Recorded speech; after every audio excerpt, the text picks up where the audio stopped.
welcome back to another video. My name is Leaf, that's my art nickname. I'm currently studying an illustration degree, and for this video I'm doing something a little bit different. I want to show you guys one of my A-level fine art sketchbooks. So basically here we're just doing a sketchbook tour of, this sketchbook. A little bit of context, so I'm not going to tell you when I did this, but what I'm going to tell you is, so this project was, I got a B, but here's the catch. I was predicted an A throughout the entire 2 years of A-level art. I maintained an A grade, and our sixth form never predicted A stars because they are apparently too hard to get, so they didn't bother with them. I was predicted an A, but because of COVID, the government decided, hey, you're gonna go back to pre-COVID levels of grading now. So basically that meant that everybody, or most people, were downgraded. So yeah, B. Anyway, let's get into it. Apologies if you can hear noise, I'm trying to make this as quiet as possible. So this sketchbook here, this is what is called your personal investigation. It's also known as your coursework project. And for those of you who don't know what A-levels are, they're typically what a lot of people take after doing GCSEs, in the UK anyway. So that's this one. In A-level fine art, you do this project, which, when did we start this? We started it in around like April time, I think. So you can make this about anything you want, really, whatever theme or concept, it's all you. And this project carried us through from April into the summer, all the way till January, where we finished with a mock exam. Is that right? Yes, that's right. And then I think it was end of Jan, beginning of Feb, you then get your theme, which is given to you by the exam board for your exam project. So they will supply you with a list of themes. You got to choose one. Ours were really bad. Anyway, my theme for this project: impacts of technology. The contents page, because, well, it helps you navigate the book better. And I'm not going to brag, but I was quite a hard-working student, so there is a lot of work in this book. And apologies if it looks really, really grubby. I mean, it's a sketchbook. You can't keep these things clean, guys. To accompany this, there was a big, I think, A2 mind map that I did. Yes, I will try to find it, but I apologise if I can't find it. Anyway, from that big mind map, I then grabbed an idea that I liked, which in this case was change, did a little mind map around that, circled what ideas I liked right here, and then chose what I liked from there, which then led me to this idea, and therefore Impacts of Technology was born. So I found it. I found the giant mind map.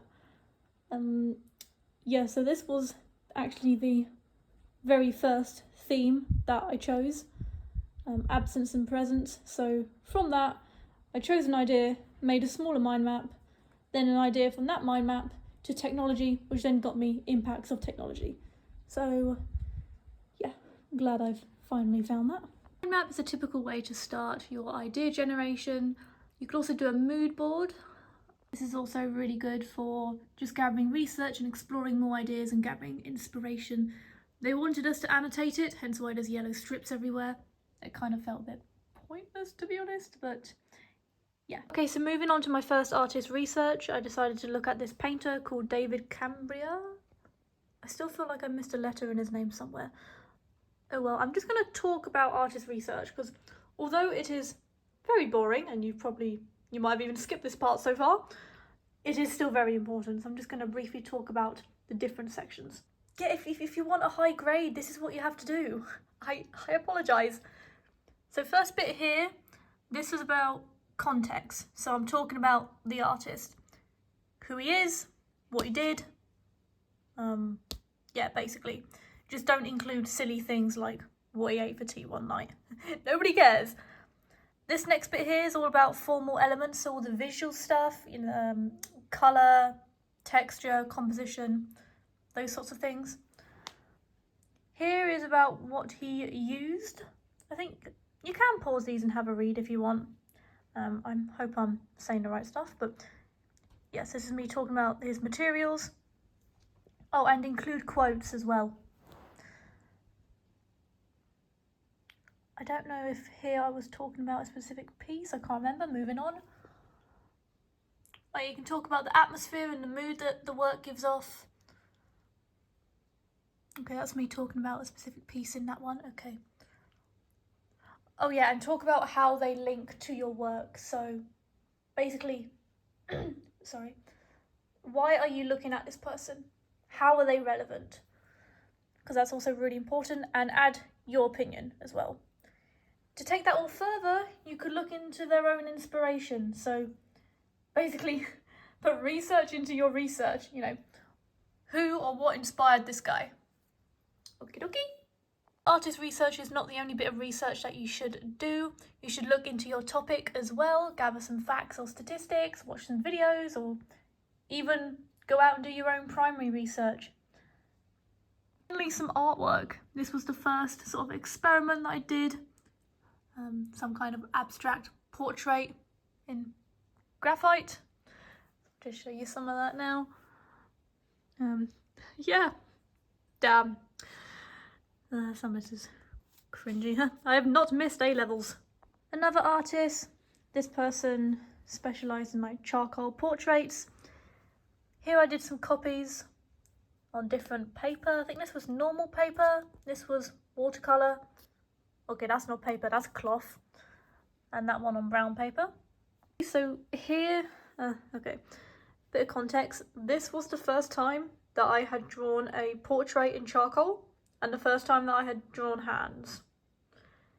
Yeah, basically what happened, my teacher came into my photography lesson one afternoon and started talking to me about homework, I think.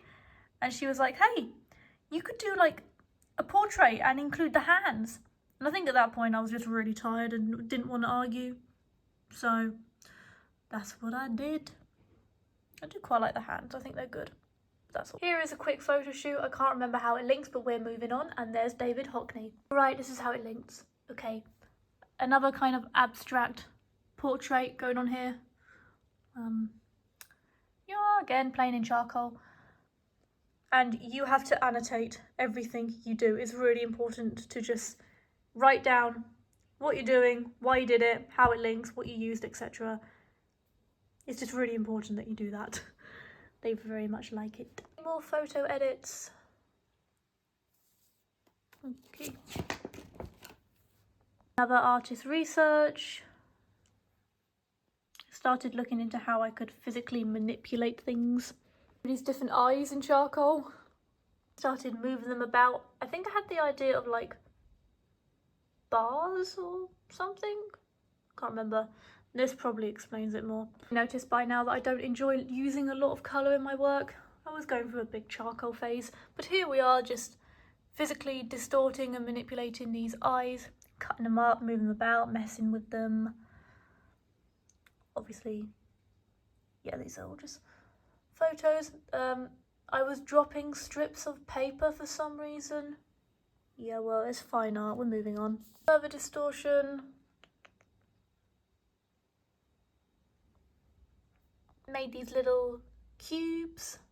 So I drew on a cube net and just started moving them about. These are all experiments, so it's really important that you do include all your experiments, even if you think that it's really bad and you hate it and it's the worst thing you ever made. Include it, because yeah, it still goes towards, you know, what you're doing. Map here, sort of a mind map, looking into the impacts of technology, but focusing more on social media.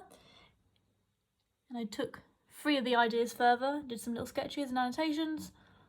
Mental health, cyberbullying. Honestly, that's so dark. Multiple personalities. Another artist research. This guy kind of did like distorted paintings in a way. But this is probably my favourite page in this entire book, just doing some observational sketches, well, drawings, and some media tests. I know there is a lot of writing in this book. if it gets to the point where you feel like you're doing more writing than you are drawing, then you're probably doing a good job. I mean, this is OCR, A-level fine art, so what I'm doing may be different to what you might be doing. So not all of this may apply. Okay, so here things went a little bit downhill. I'm going to quickly skip past these pages because I honestly hate what's coming next. My teacher did like this one, weirdly. Also okay just to take an experiment that you did a while back and start playing around with it again, as I'm doing here. That's perfectly fine. If it all helps to your towards your idea and helps you explore things further, then it's perfectly okay.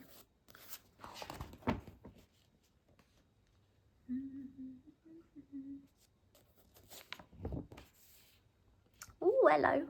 Photos. So even though this is an art course, it's still important for you to take a lot of photos. This is where things get a little bit more interesting. I'm still going with the idea of social media, and I drew these emojis. I quite like the idea of how we sort of use emojis to like respond to, well, you know, messages and posts and whatnot. So I'm going to try and use that as well. It's distorting that portrait you saw just then. And here, another mind map. So there's so much writing in this book. But if you have an idea, you have to get it down, as long as it links. So we're taking that emoji idea and we're going on a roll with it. This guy did these like hyper-realistic charcoal portraits. They are drawings, they're not photos. Google his work, you'll find out. He's a very talented fellow. I did a response to that. Just, yeah, wearing a leather jacket. Well, it's not actually real leather. And headphones. So this is a bit random, but it all links. Just playing around with emojis, adding them to the photos. These were okay, but my teacher said that I should really be drawing them. But I don't think I really had enough time at that point, dear. Oh, that just came off, didn't it? A very famous artist. She has an obsession with polka dots, basically dots and spots. And I researched her. She did this piece. Basically, you walk into what it is, a white empty room. Well, not empty, but there's furniture, but everything in there's white. Sorry if that's coming up darker. And you're given a bunch of like stickers that are quite literally just different coloured dots. And you are encouraged to stick them absolutely everywhere. Anywhere you want, just stick them in the room. So this idea that the audience is becoming sort of active and being like a part of the piece, I really liked. So I took that idea and I got some of these emojis made into stickers. So what I did, this piece here, I mean it's a photo of it. This was a drawing that I did, A3, jacket in charcoal, headphones in charcoal, head in graphite, and my idea was to kind of use this as like, as if this portrait was a social media piece and I had people respond to it with emojis, so they're literally just sticking them anywhere they want on there. And I did 3 of them. This was just an experiment, but I think it was quite cool. Some photos, the stickers, and some more emojis that I drew. And they're all in colour pencil, as you can probably tell. If you're wondering why this is so far into the book, we were told that it basically didn't matter, as long as you had one. It just explains your idea, what you're doing, why, etc. Kind of boring. Okay, final piece time. Yeah, we're nearly there, people. We're nearly there. So here I'm just gathering ideas for my final piece, thinking about the 4 key areas visual, technical, conceptual and contextual. If you cover all of them, then you've pretty much written about everything that you need. I don't know why I had to research this guy, but he's there. Another photo shoot inspired by Yanni Floros, because I wanted to take some more photos like this to use for my final piece. So apparently I did some photos in response to that other guy. Cool. More planning. Literally plan out everything, do thumbnails, test out compositions. I was including a little bit of text, so I did that. So this was my final piece. This is a photo of it, obviously. Just to explain here, all of these I drew in charcoal and graphite. So headphones and jacket in charcoal, head in graphite. They were all A3, and then I got them printed onto A2. They were stuck on the wall, and then I had the emoji stickers, so I got more of them done. And I had people come up to my piece and basically respond to how sort of social media sort of makes them feel, and as well as to respond to how or what they think of this, so the artwork. And I included some hashtags underneath as well. So I tried to explain that well. So there's some other photos of it there. I think each one of them, of the portraits, took me about 8 hours each, I think. Yes. Some little figure experiments here. Again, in charcoal. Okay, so that is everything in this sketchbook now. That's just a USB of some interviews that I did talking about social media. But that is everything in there. I'm just going to quickly explain to you what this is that I pulled out earlier, because it was in the way and it's kind of boring. Basically, alongside this project, again, this is for OCR. I don't know if the other exam boards require you to do this, but we had to do what's called a related study, which is basically an essay. The way we tackled it, they wanted us to think of it as sort of like a leaflet thing for a made-up exhibition. So we had to research at least 5 artists. Oh, and this is an academic piece of writing, so you have to include a bibliography and stuff. So we had to research like 5, I think I did 5 different artists. It's just boring, really. But mine was all about like technology and art. So there you go, there's the bibliography in that. So that goes alongside it. And this was the first experiment that I did. And just here, these are the 3 that I used for my final. So got printed and made, A2, stickers on them, done, basically. Just show you some of the details here. I remember being kind of annoyed with this one because I accidentally made the jacket too dark. It's not meant to be as dark as this, like in this area, but oh well. I had to show you these one by one because they're so big. They're a little dusty, but I'm just glad I found them, really.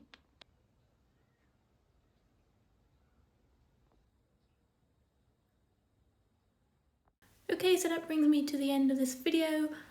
If you like my work, feel free to follow me on Instagram at @byleaf, where you can see my final pieces and my most recent illustrations. And you can follow me on TikTok, where I'll be showing a lot more sketchbook stuff. And please subscribe to my channel to support my art journey. Any support will be much appreciated. I hope you enjoyed this video, and I'll see you again soon. Bye bye!